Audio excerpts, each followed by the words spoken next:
Assalamualaikum, halo guys, balik lagi di channel Obat Gaptek. Dan kalau sebelumnya saya pernah nge-review scanner Fujitsu SP1130N yang bisa nge-scan sampai 4.500 lembar per hari. Kalau kalian ngerasa ini masih kurang cepat, di video kali ini kita bakal bahas mengenai scanner terbaru dari Fujitsu, yaitu seri FI8150, dimana untuk kecepatan nge-scannya ini bisa sampai 50 lembar per menit atau duplexnya di 100 image per menit.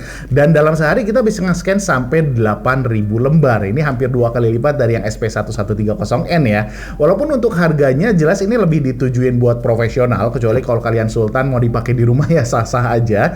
Karena untuk harga officialnya ada di 20 jutaan. Jadi buat teman-teman yang penasaran nih ya, kira-kira scanner 20 jutaan ini tuh bisa apa aja, kita langsung kelas aja untuk scanner Fujitsu FI8150. Di paket penjualannya, kita dapat dua jenis kabel charging, tipe G dan tipe F untuk dikoneksiin ke adaptor, kemudian kabel untuk koneksiin ke komputer, lalu ada CD instalasi barengan dengan lembar warranty yang ini berlaku selama 3 tahun ya warrantinya. Berikutnya ada paperless-nya dan terakhir scannernya tentunya. Satu hal yang saya apresiasi dari FI8150 ini adalah dia diproduksinya udah di Indonesia, tepatnya di Batam, dan ini jadi satu-satunya scanner yang memenuhi sertifikasi TKDN di Indonesia. Untuk ukurannya, di kondisi semuanya tertutup, ini compact banget, jadi nggak banyak makan tempat dan gampang juga buat kita pindah-pindahinnya. Walau kalau semua partnya kebuka, ini jadinya lumayan panjang juga sih ya, dengan berat sekitaran ada di 3,7 kg. Di bagian belakangnya, di bagian paling kanan ada slot power konektornya, lalu berikutnya ada LAN konektor karena scanner ini bisa dikoneksiin ke banyak komputer, printer, device lainnya juga ya. Berikutnya ada USB konektor untuk koneksiin ke komputer kita, lalu ada extension konektor ini untuk koneksiin optional imprinter, bukan printer ya, tapi imprinter, ini serupa tapi tak sama. Dan terakhir di paling kiri ada Kensington lock-nya untuk ngikat scannernya. Lalu di bagian depannya, yang pertama ada tombol power ya, kemudian yang besar ini dengan LED hijau ini untuk quick scan atau nyetop scanning juga kalau misalnya ada scanningnya lagi berjalan. Lalu yang manual feed ini fungsinya untuk nge-scan dengan kebutuhan khusus ya, kayak untuk nge-scan paspor, buku nikah, atau dokumen apapun yang tertempel beberapa halaman, jadi halamannya ini nggak bisa kita lepas. Berikutnya untuk tombol function, send to, dan layar digital ini tiga-tiganya berhubungan. Jadi kalau kita tekan tombol function, maka si layar digitalnya ini bakal berubah dari angka 1 sampai 9, yang fungsinya ini untuk ngirim hasil scan ke tujuan yang kita inginkan ya. Bisa ke komputer lain, ke printer, atau ke device lainnya. Jadi kita bisa set angka 1 ke device mana, kemudian angka 2 ke device mana, sampai ke angka 9 ya. Dan nanti setelah kita tentuin angkanya, ini kita bisa tekan tombol send to untuk ngirim hasil scan-nya ke device yang udah kita tentukan. Lalu di bagian paling atas ini ada LED check-nya, ini fungsinya sebagai indikator masalah, dia bakal konstan nyala orange kalau ada error dan bakal kelap-kelip orange kalau ada F-nya kebuka. Dan yang terakhir di bagian depannya juga udah dilengkapi stack supporter, jadi kalau kita lagi nge-scan dokumen dalam jumlah yang banyak, ini dokumen yang udah di-scan tuh nggak jadi berantakan. Kemudian di bagian dalamnya, Fujitsu FI8150 ini juga tentunya udah dilengkapi dengan dua sensor CIS ya di bagian atas dan bawahnya, yang ngebuat sensor ini bisa untuk nge-scan simplex atau dokumen satu sisi dan duplex juga atau dokumen dua sisi dengan pilihan output resolution dari 50 sampai 1200 dpi. Sebagai tambahan, scanner ini juga udah dilengkapi teknologi PFU Clear Image Capture yang hasilnya enaknya teman-teman nilai sendiri deh.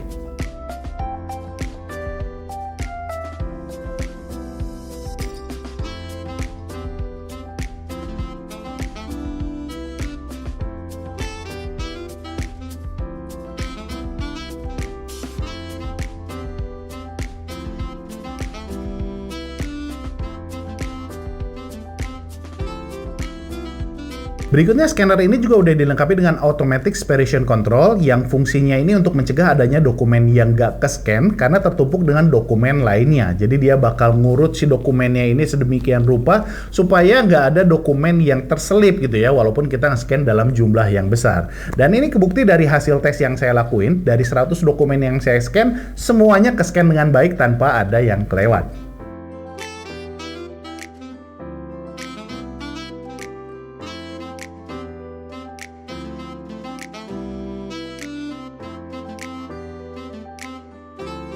Untuk ukuran kertasnya sendiri yang bisa di-scan di scanner ini tuh maksimal sampai ukuran legal, jadi A4, F4 pastinya udah bisa. Walaupun sebetulnya untuk yang ukuran A3 juga di sini bisa, walaupun judulnya diakalin ya.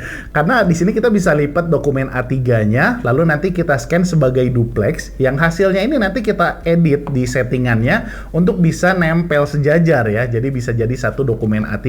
Sedangkan untuk panjang dokumen yang bisa di-scan di sini ini maksimal sampai 6 meter. Nggak tahu juga dokumen apaan yang panjangnya sampai 6 meter, dan jujur saya nggak nyobain ya karena saya nggak punya dokumen yang panjangnya 6 meter.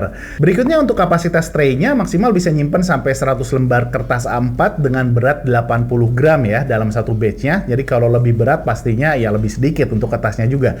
Sedangkan untuk berat kertas yang bisa di-scan, nah ini oke banget guys. Jadi secara spesifikasi bisa dibilang scanner ini tuh support buat semua tipe berat kertas yang ada di pasaran. Lalu untuk yang berbahan plastik kayak KTP di sini juga tentunya bisa dengan ketebalan maksimal sampai 1,4 mm, which is ini artinya hampir 2 kali lipat ketebalan KTP ya. Dan sebagai tambahan di scanner ini juga support untuk booklet dengan maksimal ketebalan di 7 mm, jadi udah bisa nge-scan buku-buku kecil ya kayak paspor, buku nikah dan lain-lain. Dan sebelum ke cara penggunaannya, ini adalah spesifikasi lengkap dari scanner Fujitsu FI8150.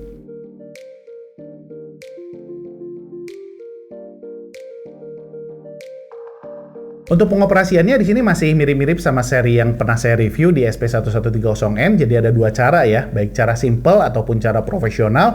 Untuk yang cara simple ini gampang banget, tinggal kita pasang dokumennya ke tray-nya, lalu tinggal tekan tombol quick scan-nya aja. Tapi kalau mau milih nge-scan-nya berwarna atau hitam putih, ini terpaksa harus dari programnya, jadi tinggal pilih aja dan kita sesuaikan dengan kebutuhan kita. Tapi yang paling menarik di sini, kalau kita mau nge-scan banyak dokumen dengan tipe yang berbeda-beda, baik untuk ukurannya, bahannya, tebalnya, termasuk campuran juga antara simplex dan duplex, di sini super duper gampang. Kuncinya hanya kita cukup pastiin aja semua dokumennya ada di tengah tray-nya. Gak masalah kalau mau nyimpennya kayak gimana ya, mau satu ngadep ke depan, satu ke belakang, satu ngadep ke atas, satu ke bawah, ada yang besar, ada yang kecil, nyampur juga antara simplex dan duplex, ini gak masalah, karena nanti hasilnya semuanya bakal susun rapih dengan orientasi yang benar. Semua hasil scan-nya ini bakal ngadep ke atas, yang kecil bakal otomatis di crop, yang simplex hanya akan ke scan satu sisi, sedangkan yang duplex otomatis ke scan bolak-balik. Jadi ini benar-benar simple untuk cara penggunaannya. Berikutnya di sini juga kita bisa nge-scan untuk aktifin continuous scan-nya. Jadi kita tinggal masukin aja dokumennya ke tray dan nanti si scannernya ini bakal otomatis nge-scan dokumennya. Dan sebagai tambahan di sini juga kita bisa edit dulu hasil scan-nya baik untuk orientasi atau brightness dan kontrasnya juga. Lalu kalau misalnya hasil scan-nya ini dalam bentuk PDF, kita juga bisa fleksibel untuk nambah dokumen atau mau nyusun juga bisa ya. Jadi nggak perlu ribet untuk nantinya itu kita edit-edit lagi. Atau kalau kita mau pilih dengan hasil format scan yang lain juga bisa dengan JPEG, PNG, dan lain-lain sesuai dengan kebutuhan kita. Sedangkan buat teman-teman yang sering nge-scan dokumen dalam jumlah besar, ini sangat disarankan untuk maksimalin fitur-fitur profesionalnya ya. Karena yang pertama dan yang menurut saya paling penting, kita langsung contoh kasus aja. Misalnya kalau kita lagi nge-scan ribuan dokumen yang identik, jadi kayak formulir pendaftaran misalnya ya, bentuknya sama tapi isinya tentunya pasti berbeda. Selama ada kode uniknya, ini baik berupa angka ataupun huruf, maka kita nggak harus ganti nama dokumennya itu satu persatu setelah kita scan ya. Karena di settingan metadatanya ini kita bisa capture area yang ada kode unik yang nantinya kode uniknya ini bisa kita pakai sebagai nama file dokumennya. Jadi setelah di scan itu dokumennya tuh bakal otomatis sesuai dengan kode unik yang udah kita tentuin. Dan kode unik ini juga nggak hanya berupa tulisan ya, tapi juga bisa untuk barcode atau QR code untuk tujuan yang sama, yang pastinya ini bakal ngebantu banget untuk kerjaan kita. Dan yang lebih kerennya lagi, ini nggak hanya bisa untuk penamaan filenya aja, tapi juga bisa untuk penentuan folder ya. Jadi misalnya saya punya dua formulir, yang satu form penilaian resiko jatuh, sedangkan yang satu lagi penilaian kemampuan jalan. Ini bisa kita capture areanya, yang nantinya bisa jadi penentu si dokumen ini tuh masuk ke folder yang mana. Jadi bayangin, segimananya fitur ini bakal bisa ngebantu kalau kita nge-scan dalam ribuan dokumen. Nama filenya ini bakal otomatis dibuatin, dan foldernya juga otomatis disusunin. Keren banget kan? Lalu yang kedua, di sini juga kita bisa setting ya untuk kemana hasil scan-nya ini bakal dikirim. Defaultnya memang ke folder di komputer kita, tapi bisa kita kirim ke komputer lain juga, SharePoint, printer, atau bahkan ke alamat email tertentu juga bisa. Jadi misalnya mau data pelanggan dikirim ke customer service, data analisis mungkin ke dokter gitu ya, atau data pembayaran masuknya ke finance, di sini bisa. Dan yang terakhir sebagai tambahan, di sini juga kita bisa untuk ilangin watermark atau motif background yang ada di dokumen kita. Jadi kalau misalnya butuh, kita nggak perlu ribet-ribet lagi pakai Photoshop untuk ngilangin si watermarknya ya. Jadi kesimpulannya, scanner ini tuh bukan hanya sekedar bisa nge-scan dengan cepat ya, tapi juga sangat bisa diandelin kalau kita mau scan dalam jumlah yang besar. Hasil scanningnya juga bagus banget, variasi dokumen yang bisa di-scan-nya juga di sini luas, dan fitur-fitur yang ada di softwarenya ini bakal bisa ngebuat efisiensi perusahaan kita tuh lebih bagus gitu ya. Oke guys, itu aja ulasan dari scanner Fujitsu FI8150-nya. Mudah-mudahan bisa ngasih gambaran buat teman-teman semua. Silahkan tulis aja kalau misalnya ada yang mau ditanyain di kolom komentar ya. Mohon maaf banget kalau ada kekurangan. Semoga videonya bermanfaat. Giris out. Assalamualaikum warahmatullahi wabarakatuh.